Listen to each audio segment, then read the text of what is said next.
திரிகூடத்திரை மாமன்னர் பராக்கிரம பாண்டியர் காலத்தில் இந்த நிலப்பகுதி முழுவதுமே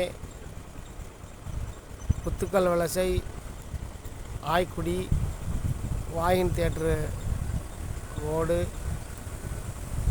புதிய பஸ் ஸ்டாண்டு, இப்படி இந்த சதுரத்தில் இருக்கக்கூடிய இங்கேருந்து அங்கே ஒரு 6 கிலோமீட்டர், அங்கேருந்து அங்கே ஒரு 8 கிலோமீட்டர், இங்கே ஒரு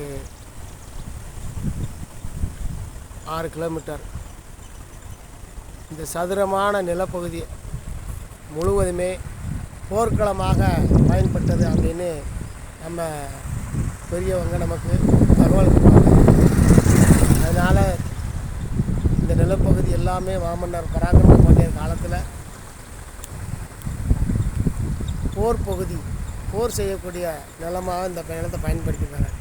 அதனாலே இந்த இடம் ஃபுல்லாகவே செம்மண் காடாகவே இருக்குது, செம்மண் திரடு காடுகளாகவே இருக்குது. திரிகூடத்திரை இன்றைய கதை.